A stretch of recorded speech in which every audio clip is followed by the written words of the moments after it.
भारतीय नागरिक सुरक्षा संहिता 2023 के अध्याय 5 में हम पढ़ रहे हैं व्यक्तियों की गिरफ्तारी, अरेस्ट ऑफ पर्सन। ये वीडियो भाग नंबर 1 है जो कि धारा 35 का है। धारा 35 सीआरपीसी की धारा 41 के समरूप है। पुलिस वारंट के बिना कब गिरफ्तार कर सकेगी? व्हेन पुलिस में अरेस्ट विदाउट वारंट। तो धारा 35 का पॉइंट नंबर 1 यानी भाग नंबर 1 क्या कह रहा है? कोई पुलिस अधिकारी मजिस्ट्रेट के आदेश के बिना और वारंट के बिना ऐसे व्यक्ति को गिरफ्तार कर सकेगा। भाग 1 के अंदर हम पढ़ेंगे ए पढ़ेंगे। क्या ए पढ़ेंगे? ए में क्या दिया हुआ है? पुलिस अधिकारी की उपस्थिति में संज्ञेय अपराध करता है। कोई व्यक्ति अगर पुलिस अधिकारी की उपस्थिति में, कोई मतलब महिला पुरुष कोई भी हो, कोई भी व्यक्ति पुलिस अधिकारी की उपस्थिति में संज्ञेय अपराध करता है तो उस स्थिति में उसको बिना वारंट और बिना मजिस्ट्रेट की अनुमति के गिरफ्तार किया जा सकता है। अब बात आती है इसमें संज्ञेय अपराध का मतलब क्या है? संज्ञेय अपराध का मतलब होता है गंभीर प्रकृति के जो अपराध होते हैं वो संज्ञेय अपराध कहलाते हैं। अपराध दो प्रकार के हैं, संज्ञेय और असंज्ञेय। संज्ञेय अपराध में हम क्या करते हैं? एफआईआर दर्ज करते हैं। इसका मतलब ये नहीं कि एफआईआर दर्ज हो रही तो उसमें संज्ञेय ही रहेंगे, असंज्ञेय भी शामिल रहते हैं। लेकिन असंज्ञेय अपराध अगर अकेले असंज्ञेय हुआ है तो उसमें फिर एफआईआर दर्ज नहीं होगी, उसमें एनसीआर दर्ज की जाएगी। 3 वर्ष या उससे अधिक कारावास से दंडनीय अपराध संज्ञेय अपराध कहलाते हैं। 3 वर्ष से कम कारावास से दंडनीय अपराध असंज्ञेय अपराध कहलाते हैं। पुलिस गिरफ्तार कर सकती है बिना वारंट और बिना मजिस्ट्रेट की अनुमति के, लेकिन असंज्ञेय मामलों में पुलिस गिरफ्तार नहीं कर सकती है। असंज्ञेय अपराध एफआईआर में इंक्लूड हो सकता है। कब होता है? जब संज्ञेय अपराध के साथ जब असंज्ञेय अपराध होता है तब असंज्ञेय अपराध होते हुए भी एफआईआर दर्ज की जाती है।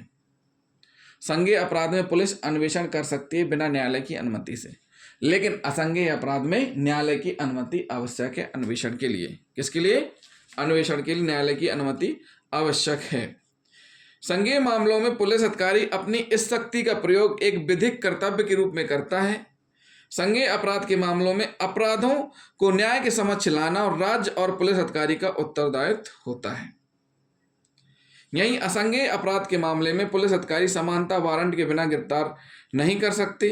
ऐसे अधिकारी का ना तो यह कर्तव्य है और ना ही उसको यह शक्ति प्राप्त है कि वह किसी न्यायिक मजिस्ट्रेट के प्राधिकार के बिना इस तरह के मामले में कोई अन्वेषण कर सके।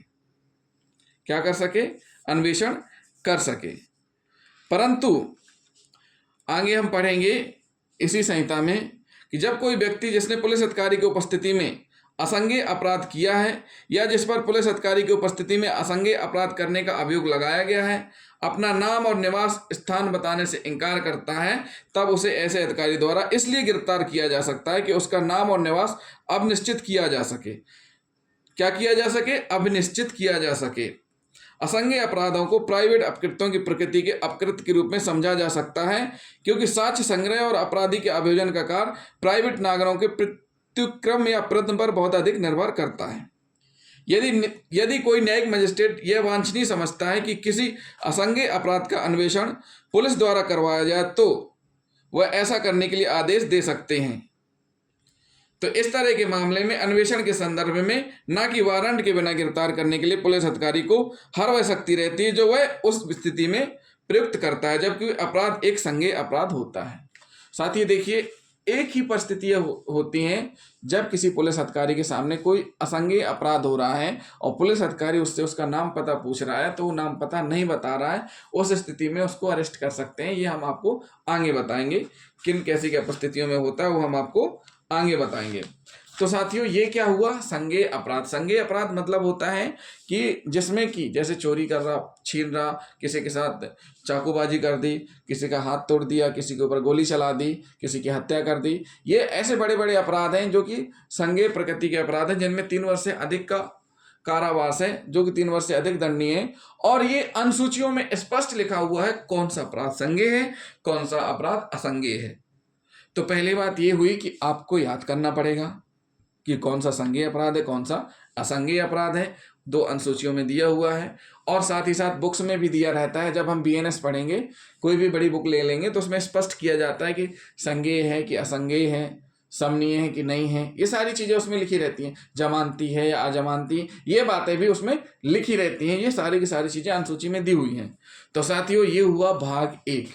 क्या हुआ ये भाग 1 कि कोई पुलिस अधिकारी मजिस्ट्रेट के आदेश के बिना और वारंट के बिना ऐसे व्यक्ति को गिरफ्तार कर सकेगा जब पुलिस अधिकारी की उपस्थिति में क्या हो, संज्ञेय अपराध किया गया हो। संज्ञेय अपराध की स्थिति में गिरफ्तार कर सकते हैं, लेकिन ऐसा ये नहीं कि असंज्ञेय में भी कर सकते हैं गिरफ्तार, लेकिन उसकी परिस्थितियां अलग रहती हैं। अभी हम पढ़ रहे हैं केवल संज्ञेय अपराध की स्थिति में कब गिरफ्तार कर सकते हैं, जब किसी पुलिस अधिकारी के सामने ऐसा अपराध किया जाए जिसमें 3 वर्ष से या 3 वर्ष से अधिक कारावास से दंडनीय अपराध है, तो उस स्थिति में पुलिस अधिकारी बिना वारंट और बिना मजिस्ट्रेट के आदेश के उस व्यक्ति को गिरफ्तार कर सकते हैं। तो साथियों, ये हुआ भाग 1। अब हम भाग 2 में आपको बताएंगे इसके आगे का, कि भाग 2 में हम इसको लेकर के आएंगे। तो जिन साथियों ने अभी तक हमारा चैनल सब्सक्राइब नहीं किया है तो हमारे चैनल को सब्सक्राइब कर लें और वीडियो को अधिक से अधिक शेयर करें, लाइक भी करते जाएं, साथ ही साथ कमेंट भी करते जाएं। तो जिन साथियों ने अभी तक हमारा चैनल सब्सक्राइब नहीं किया तो हमारे चैनल को सब्सक्राइब कर लें। थैंक यू दोस्तों।